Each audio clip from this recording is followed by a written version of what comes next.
Olá, meus irmãos de fé, como vamos? Está tudo bem com vocês? Mais uma vez aqui estamos, podemos fazer mais uma leitura para podermos exercer o nosso aprendizado e, logicamente, falarmos sobre coisas edificantes, coisas que realmente marcam a nossa vida como espíritas que somos.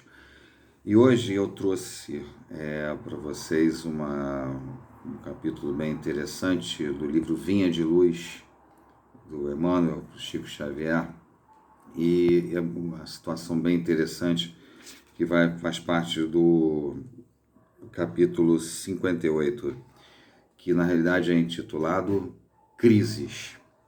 Bom, então na realidade primeiro precisamos definir o que significa uma crise.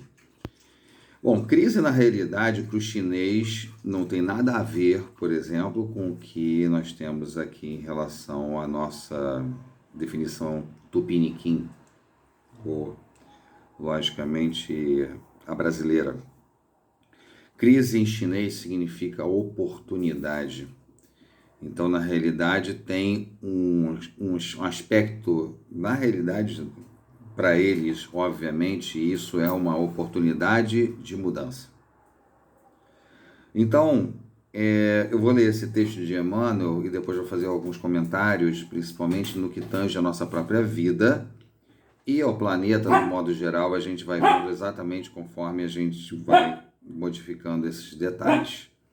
Isso vai ser muito importante, porque realmente vai ser uma condição plena de nós podermos exercer essa nossa condição de sabermos diferenciar tudo isso. O que na realidade estamos passando, o que o planeta está passando e o que esse conjunto, na realidade, significa para essas nossas condições. Então agora nós vamos falar sobre isso dentro desse capítulo intitulado, como eu já disse, Crises. Então vamos à leitura e depois aí a gente vai fazendo os comentários à medida que nós vamos avançando no texto, ok? Bom, antes de mais nada, deixa o like aí pra gente, comenta lá no Banda Linda, comenta aqui embaixo se você quiser e, obviamente, se você tiver alguma coisa, algum estudo, algum tema que nós possamos desenvolver, por favor, fique à vontade, utilize desses canais para que nós possamos integrar isso cada vez mais. Tá? Então, vamos ao texto agora para nós podermos avançar um pouquinho.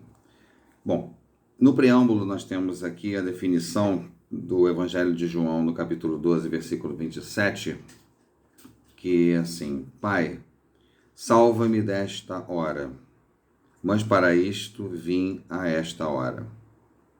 Jesus. Então agora nós vamos falar exatamente sobre a definição desse pequeno trecho do Evangelho de João e desenvolvê-lo. A lição de Jesus nesse passo do Evangelho é das mais expressivas. E ao Mestre provar o abandono dos entes amados, a ingratidão dos beneficiários da véspera, a ironia da multidão, o apodo na via pública, o suplício e a cruz. Mas sabia que ali se encontrava para isto consoante os desígnios do Eterno. Pede a proteção do Pai e submete-se na condição do filho fiel. Examina a gravidade da hora em curso, todavia reconhece a necessidade do testemunho. E todas as vidas na terra experimentarão os mesmos trâmites na escala infinita das experiências necessárias. Muito bem. Porque na realidade, esse abandono, esse isolamento, essa condição que Jesus mostrou em torno de uma súplica ao Pai por tudo aquilo que na realidade não estava existindo mais em seu entorno. O que vem a ser essa condição? É muito simples. Ele já estava provando exatamente esse isolamento. Agora, numa definição prática de crise, O que nós podemos definir na palavra crise em torno dessa situação? Porque quando você encontra-se em crise, é sinal de que uma ou mais vertentes da sua vida estão completamente sem orientação. Ou melhor dizendo, está na realidade a sua vida sem um norte, sem que na realidade você consiga sequer estar pensando no momento numa alternativa que possa ser efetivamente executada. Então, dentro do planejamento existencial de Jesus, né, essa é a nossa definição em relação àquilo que nós fazemos no nosso dia a dia. Agora, a época de Jesus, na condição que ele, na época, vivenciava, e comumente, porque viravam-lhe o rosto, porque as vias públicas, nessa situação toda, que ele simplesmente, ele era completamente isolado e completamente, assim, as pessoas viravam mesmo a casaca em relação a ele. Tudo isso, todas essas situações, elas são pontuais e já fazia parte desse processo encarnatório de Jesus. Então, no próprio texto diz, ipsi literis, né? Ou seja, da mesma forma, nossa existência tem que ser pareada a essas situações. Jesus experimentou o abandono. E quantas vezes nós somos abandonados? É uma pessoa que larga a nossa vida, é uma pessoa que se isola, é uma pessoa que não quer saber, é um ser individualista que simplesmente não quer nem saber que você existe. Quer um exemplo? As pessoas que possuem dinheiro, as pessoas que têm poder aquisitivo. Quem que essas pessoas, na realidade, irão ter ao seu lado? Pessoas humildes? Não. Quais são os barcos que eles vão encher aí nos piers da vida para dar festas exorbitantes, luxuosas de seus iates ou em suas mansões? Vai ser o quê? Gente do povo? Gente humilde? Não. Vai ser gente com poder aquisitivo elevado. Então, já é uma situação de simplesmente de abandono. Mas nessa sequência, o que na realidade você, que mesmo que tenha todo o dinheiro do mundo, muitas das vezes prova do seu próprio isolamento. Porque por vezes, na realidade, por todo o dinheiro que você tenha, você enfrenta situações de crise. É um filho doente que simplesmente não tem cura, que toda a medicina terrena já fez o possível para salvá-lo, que todo o dinheiro que você tenha não é capaz de salvá-lo.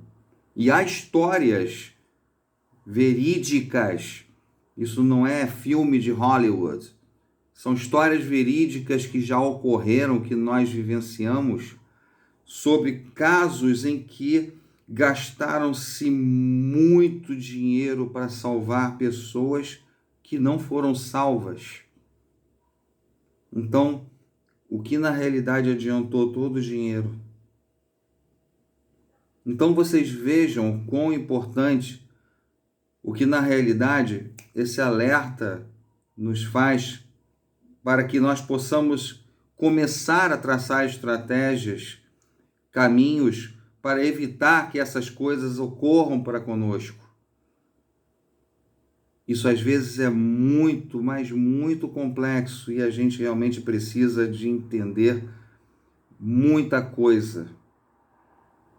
Vamos dar prosseguimento aqui à segunda parte do texto e depois, logicamente, vamos fazer a nossa conclusão. Todos os seres e coisas se preparam, considerando as crises que virão.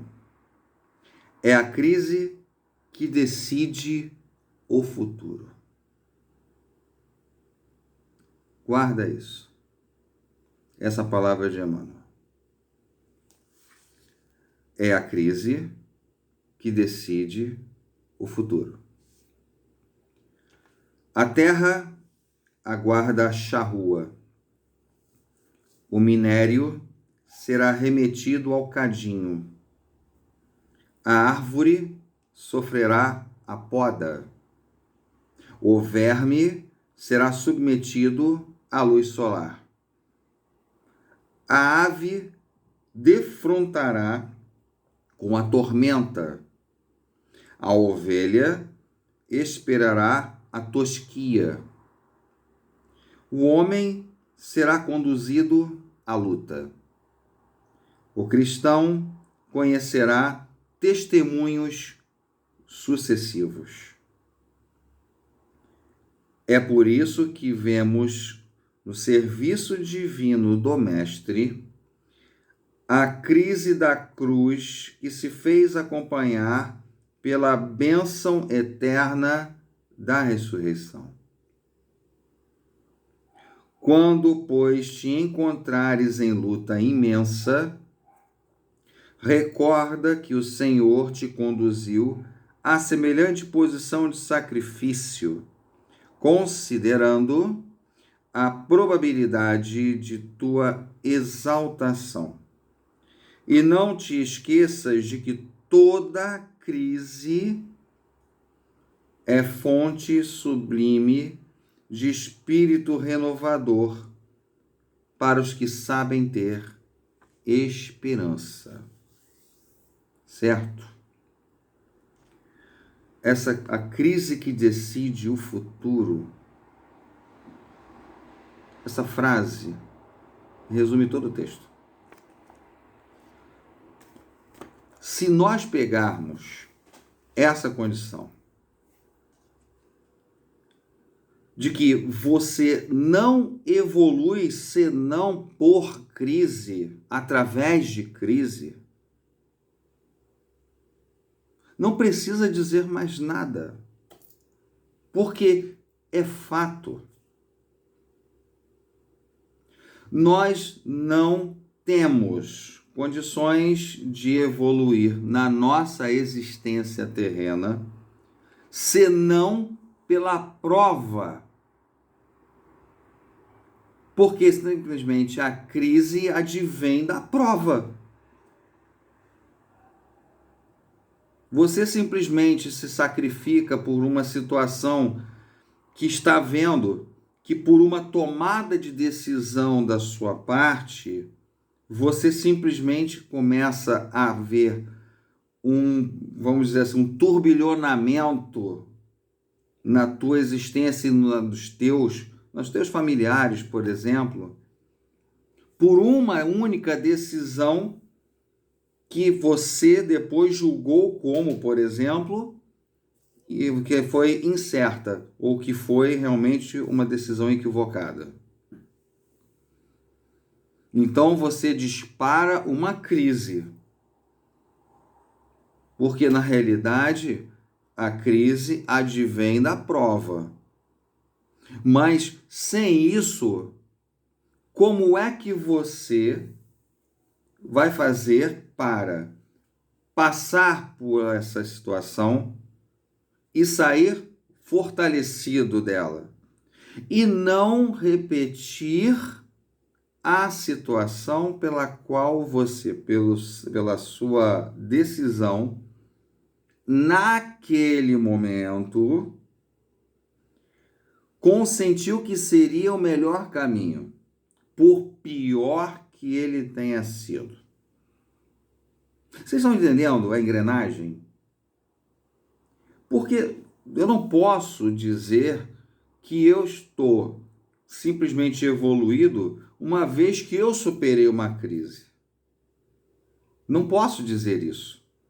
Eu superei porque eu criei estratégias, criei momentos e principalmente um planejamento condizente para que eu realmente conseguisse, através das minhas, vamos dizer, dos meus cálculos ou através desse meu mapa, aspas, eu consegui, através daquela situação, contornar, reverter e seguir em frente.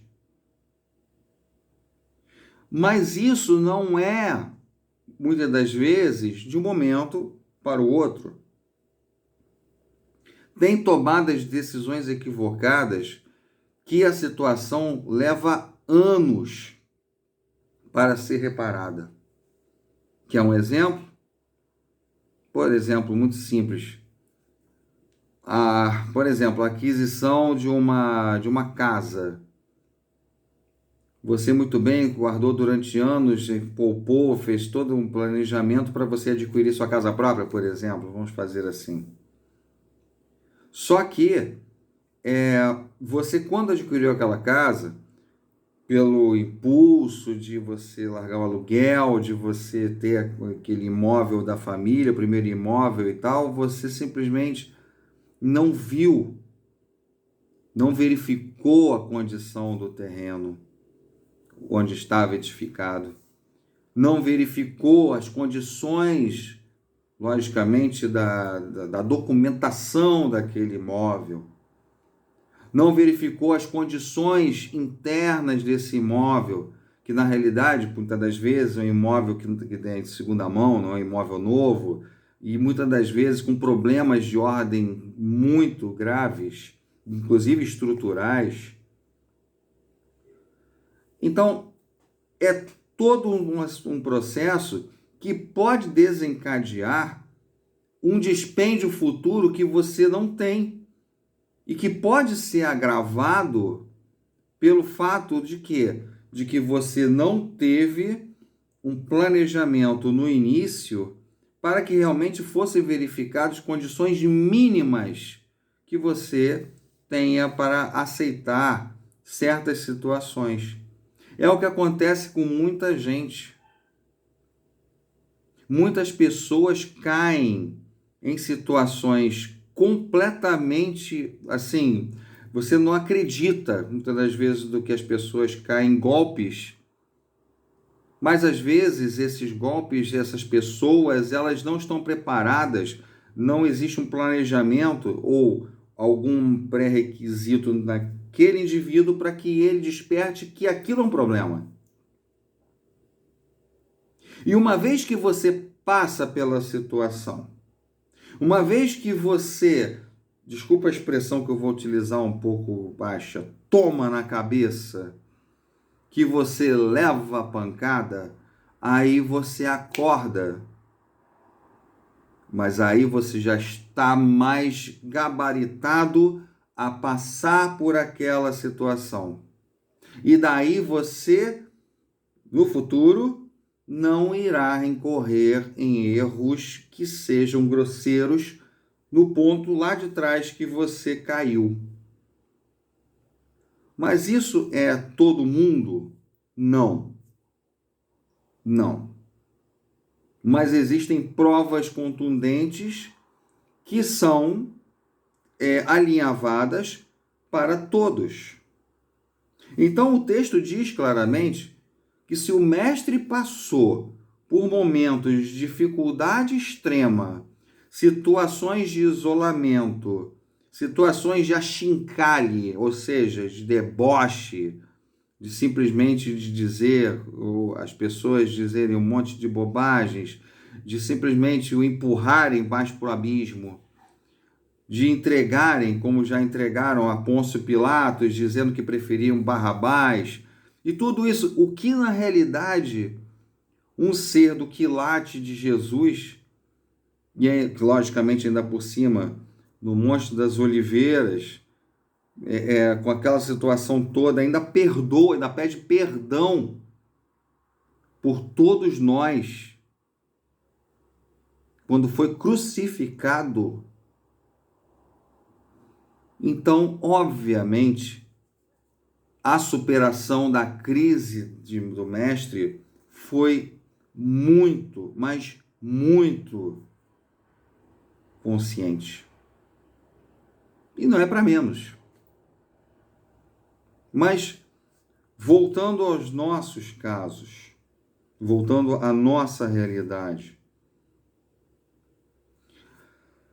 tanto as pessoas, como, por exemplo, empresas, também passam por essas situações, não é? As empresas, as grandes empresas, possuem, por exemplo, salas de crise. O que são essas salas de crise? Quando ocorre determinada situação que pode pôr em risco a operação dessa empresa, o gerenciamento dessa empresa, a administração dessa empresa, a reputação dessa empresa, eles simplesmente abrem essa sala de crise para que eles possam tentar contornar o problema no menor tempo possível, para que façam o controle e, lógico, evitem ao máximo que a marca que a empresa faz parte, né, que é detentora, que essa marca ela perca valor de mercado. É o caso, por exemplo, das sociedades anônimas que têm ações na Bolsa de Valores. Essas empresas existe uma sala de crise, existe um gerenciamento de crise e um planejamento para isso. Mas isso é uma questão preparada para as pessoas jurídicas. E nós, como pessoas físicas, aí que eu quero chegar. Será que nós temos exatamente um preparo para evitar determinados aspectos, ou para que, uma vez inseridos nesses aspectos de crise, nós realmente tenhamos a coordenação necessária para que nós possamos passar por isso o menor tempo possível e da melhor forma possível? Será que, uma vez que seja gerada a situação, não é? Uma questão de doença, uma questão de uma queda financeira, um desemprego, uma situação que realmente vai afetar de qualquer maneira o gerenciamento de um lar, por exemplo, de qualquer forma. Então, será que nós estamos preparados para assumir isso? Será que nós temos, vamos dizer assim, um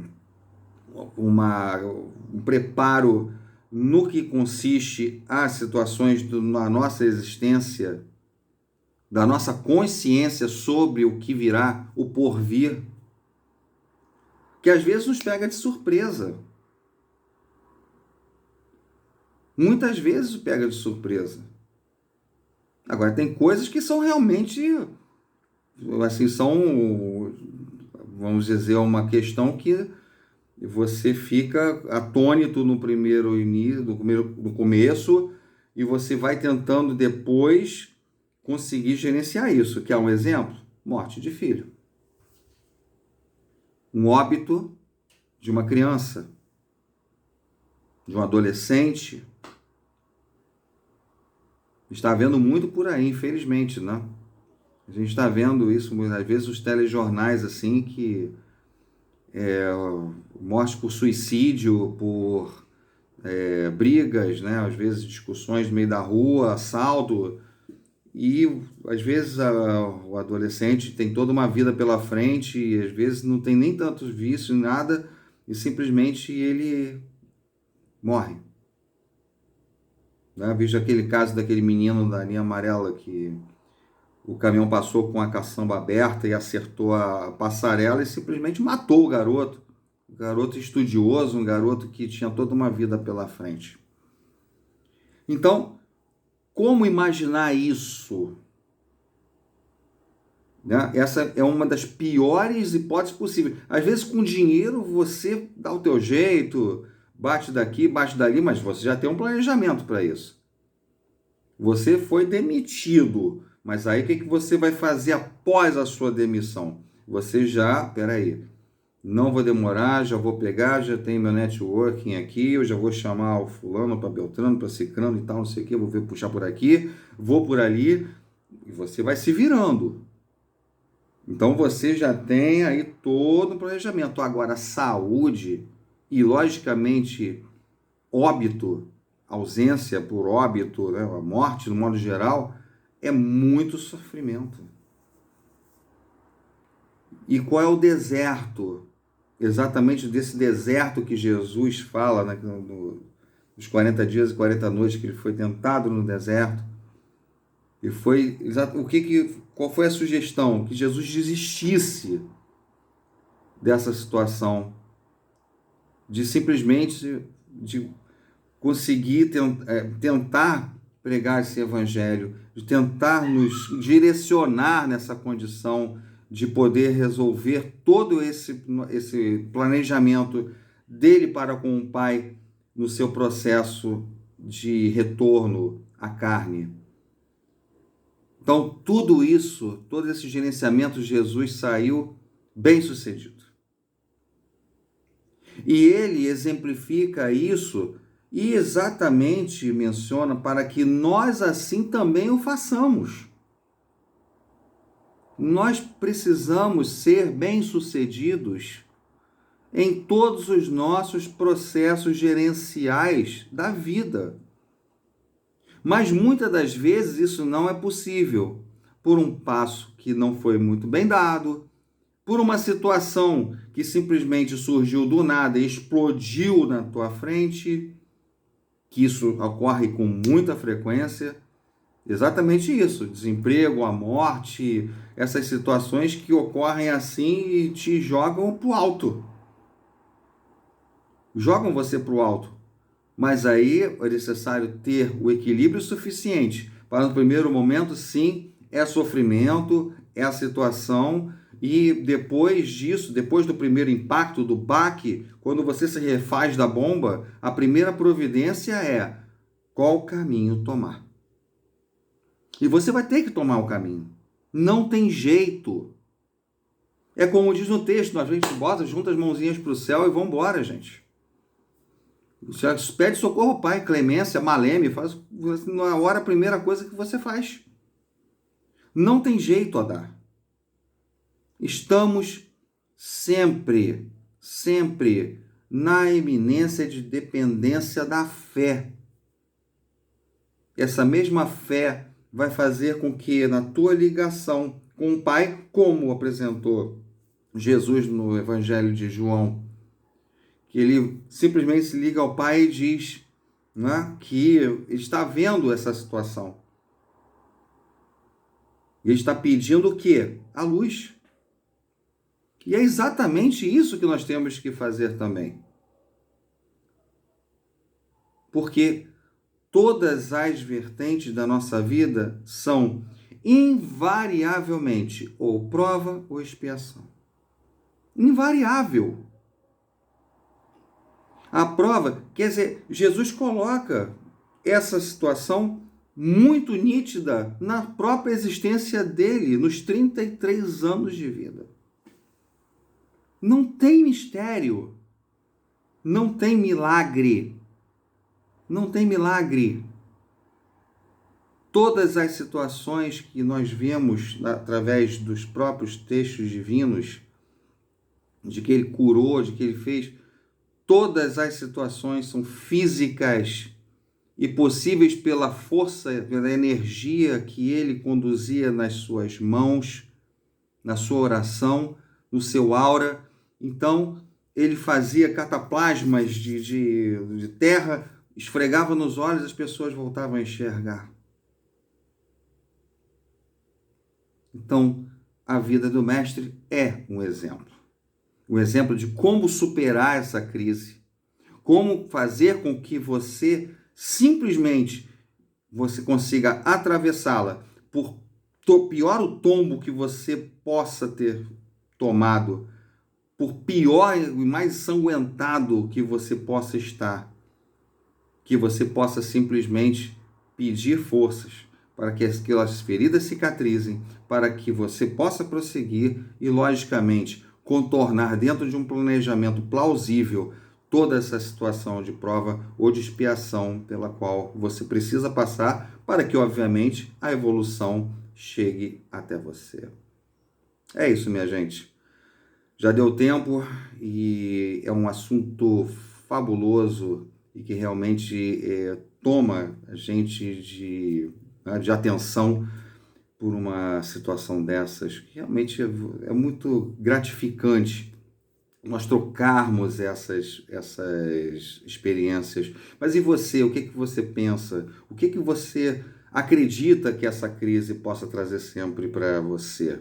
Você já passou por uma coisa dessa? Comenta aí embaixo, fala com a gente que a gente troca então, uma ideia, certo? Deixa o like aí pra gente, comenta lá no Banda Linda, comenta aqui embaixo e, se precisar, nós estamos aqui para poder desenvolver um texto, logicamente, um assunto bem bacana para a gente poder falar abertamente para todo mundo, tá bom? Um grande beijo no coração de cada um de vocês, obrigado por ter nos assistido e até a próxima, se assim nosso Pai Celestial permitir, sejam muito felizes, hoje e sempre.